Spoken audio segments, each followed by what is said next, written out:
వారి యొక్క సందేశం ఇవ్వాల్సిందిగా మన జన సైనికుల తరఫున అలానే కుటుంబ తరఫున కూడా వారిని సాధారణంగా మరొకసారి ఆహ్వానిస్తూ ఒకసారి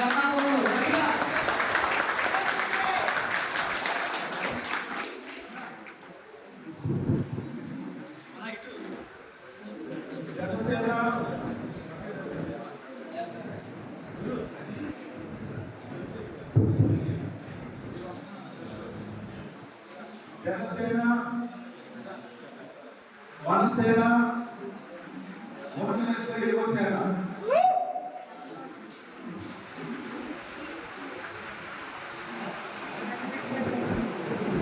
నిన్న తిరువూరులో జరిగిన సభలో మన ఎమ్మెల్సీ అక్కడి ఆల్పాటి రాజా గారు మాట్లాడుతూ ఈ కూటమి ఎలా అధికారంలోకి వచ్చిందో 3 ముక్కల్లో చెప్పారు. ఈ కూటమి అధికారంలోకి రావడానికి 3 సంఘటనలు కారణమయ్యాయి, లేదా 3 ప్రధానమైన సంఘటనలు ఉన్నాయి. అవేంటంటే దాదాపు సంవత్సరం క్రితం మన రాష్ట్రంలో 3 గ్రాడ్యుయేట్ ఎమ్మెల్సీ నియోజకవర్గాలకు ఎన్నికలు జరిగినాయి. తూర్పు రాయలసీమ, అలాగనే విశాఖపట్నం 3 ముగ్గురు ఎమ్మెల్సీ రాంగోపాల్ రెడ్డి గారు, శ్రీకాంత్ గారు, నా మిత్రుడు చిరంజీవి గారు ముగ్గురు ఎమ్మెల్సీలుగా గెలిచినప్పుడు ఈ రాష్ట్రంలో ఉన్న 175 అసెంబ్లీ నియోజకవర్గాల్లో ఆ 3 ఎమ్మెల్సీల పరిధి 108 అసెంబ్లీ నియోజకవర్గాలు. ఆఖరికి పులివెందుల భాగమైనటువంటి తూర్పు రాయలసీమ పట్టభద్రుల నియోజకవర్గంలో కూడా తెలుగుదేశం పార్టీ అభ్యర్థి గెలిచారు. అది మొదటి ఘట్టం. రెండో ఘట్టం చంద్రబాబు నాయుడు గారు అరెస్ట్. వాస్తవానికి ఇప్పుడు మనం అధికారంలోకి వచ్చాం, జగన్ ఓడిపోయాడు, ఇప్పుడు అందరూ మాట్లాడతారు. కానీ ఎన్నికలకు ముందు, ముఖ్యంగా ఒక సంఘటనకు ముందు చాలా మంది ఏమనుకునేవాళ్ళంటే మళ్ళీ అతనే అవుతారంట కదా, కానీ అతనే ఊరు తిరిగి వాయినాడు వర్షపెట్టి అంటున్నాడు. ఇలాంటి నేపథ్యంలో 3 సంఘటనలు జరిగాయి. మొదటిది ఎమ్మెల్సీ ఎన్నికలు, 2 బాబు గారు అరెస్టు, 3వది ఏంటంటే పవన్ కళ్యాణ్ గారు రాజమండ్రి వెళ్ళి చంద్రబాబు నాయుడు గారిని కలిసి బయటకు వచ్చి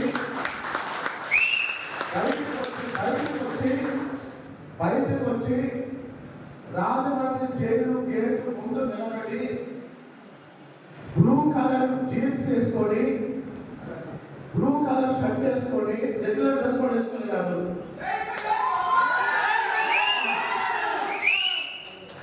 వేసుకొని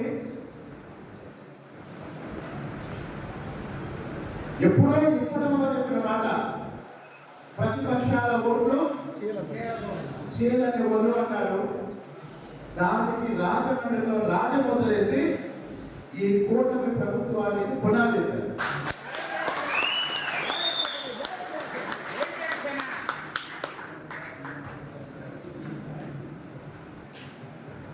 చాలా మందికి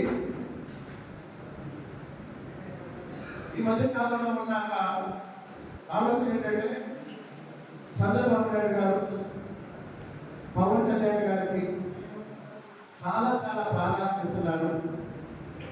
ఏంటి అని, ఒకటి చంద్రబాబు నాయుడు గారు మిత్రధర్మాన్ని గౌరవిస్తూ ప్రధాన మిత్రపక్షమైన జనసేన అధ్యక్షుడిగా, డిప్యూటీ ముఖ్యమంత్రిగా తనతో సమానంగా చూస్తున్నారు ప్రతి సందర్భంలోనూ చంద్రబాబు నాయుడు గారు.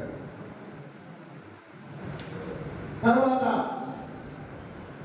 2019 ఎన్నికల్లో తెలుగుదేశం పార్టీ ఓడిపోయిన తర్వాత జరిగిన సమీక్షల్లో ఒక అంశం ఏంటంటే యువతలో ఎక్కువ మంది మొన్న జగన్మోహన్ రెడ్డికి ఓటేశారు 2019 కాబట్టి 2019 నుంచి 2024 ఎన్నికల లోపు 2 అంశాలు ఈ రాష్ట్రంలో యువతరాన్ని కూటమిలోకి తీసుకొచ్చాయి. ఆ 2 అంశాల్లో ప్రధానమైనది మొదటిది లోకేష్ గారి యువతలో పాదయాత్ర, రెండవది జనసేన టీడీపీ పోటీ. ఇలాగ ప్రభాకర్ చెప్పాడు, తెలుగుదేశానికి జనసేన కలిసినప్పుడు అగ్నికి ఆజ్యం పూసాడు. హోమగుండం మండుతున్నప్పుడు నెయ్యి పోస్తే ఎట్లయితే ఉవ్వెత్తున లేచిందో ఆ విధంగా అగ్నికి వాయువు తోడయ్యాడు. ఆ అగ్ని ప్రమాదంలో తాడేపల్లి తగలబడిపోయింది. అని మొన్న తగలబడింది కదా, నాకు తెలియదు, దానికి నాకే సంబంధం లేదు. అవునా కాదు? అగ్నికి వాయువు తోడైంది. పవనం అంటే ఏంటి? గాలి. అగ్నికి వాయువు తోడైంది, తాడేపల్లి తగలబడిపోయింది. అందుకే ఇల్లు లేక బెంగళూరులో ఉన్నాడు. నాకు చెప్తాను, జగన్మోహన్ రెడ్డి గారు ఏంటంటే ఏపీలో ఉండట్లేదంటే తాడేపల్లి తగలబడిపోయింది, అసలు ఇల్లు లేదు. కాబట్టి నేను మళ్ళీ చెప్తున్నా, ఇది మనసేన, ఇది ఓటెలైతే యువసేన. ఈ కూటమి ఈరోజు ఈ రాష్ట్రంలో అధికారంలోకి రావడానికి 175 నియోజకవర్గాల్లో తమ అభ్యర్థి పోటీ చేసినట్టు లేదా తానే పోటీ చేసినట్టు, ఇప్పుడు తిరుమల నియోజకవర్గంలో నేను ఎలా తిరిగానో మనుగోలు సీట్ కూడా అలానే తిరిగాడు.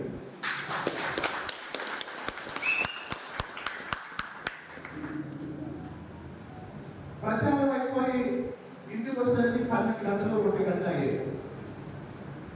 కాబట్టి ఇప్పుడు ఈ ఎన్నికలు పట్టభద్రుల ఎమ్మెల్సీ ఎన్నికలకు సంబంధించి చుట్టుపక్కల గారు చెప్తారు.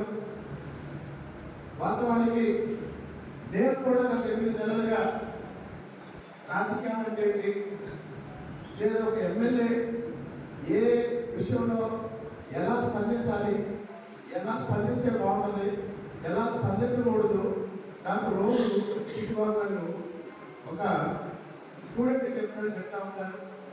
నేను కూడా సభాముఖంగా పేరు అధికారంలో ఉన్నప్పుడు అధికార పార్టీలో ఉండడం పేరు. కాబట్టి రేపు వచ్చే ఎన్నికలు పట్టభద్రుల ఎన్నికలైనా సరే మనం ఎంత సీరియస్ గా తీసుకుంటున్నామంటే, ఓట్లు లేని వాళ్ళకు కూడా ఈ ఎన్నికల ప్రక్రియలో ఓట్లు ఉన్న వాళ్ళకన్నా ఎక్కువ పనిచేస్తున్నారు. అవును కదా? కాబట్టి రాబోయే 15 రోజులు మొత్తం మన నియోజకవర్గంలో 7,754 ఓట్లను మెజారిటీ ఓట్లు పోలయ్యే విధంగా చేద్దాం. ఎందుకంటే 2016లో పవన్ కళ్యాణ్ గారు బయటకి మద్దతు ఇచ్చారు, కానీ మొన్న పవన్ కళ్యాణ్ గారు పిఠాపురంలో పోటీ చేశారు. అంటే ఎన్నికల ఫలితాలకు ముందే ప్రజలు ఏర్పడుతున్నారు, చంద్రబాబు నాయుడు గారు, పవన్ కళ్యాణ్ గారు ఈ రాష్ట్రాన్ని నడపాలి అని కోరుకున్నారు. అదేవిధంగా ఈరోజు మనం పనిచేస్తున్నాం. కాబట్టి వచ్చే 15 రోజుల్లో కూడా ప్రతి గ్రామంలో వీలైనంత మంది ఎక్కువ పరిస్థితులు ఎక్కువ పోలింగ్ జరిగేటట్టు నేను ఈ కార్యక్రమానికి వచ్చే ముందు చంద్రబాబు గారిని అడిగాను, మన అభ్యర్థిని పెట్టకుండా ఇంకొక అభ్యర్థిని తాను వెంటబడి ఈ ఎన్నికల్లో ఒక మోసపూరితమైన వ్యూహాన్ని అమలు చేస్తుంది.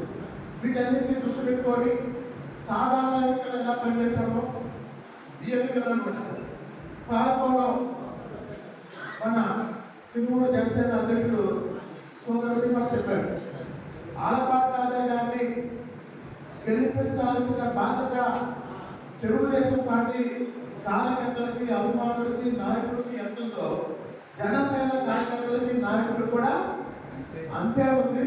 కారణం ఏంటంటే ఈరోజు జనసేన నాయకులు మనోహర్ గారిని గౌరవప్రదంగా తెనాలి నుంచి శాసనసభ్యుడిగా గెలిపించడంలోను, మంత్రివర్గంలో ప్రముఖ స్థానాల్లో కూర్చోబెట్టడంలోను రాజా గారి త్యాగం.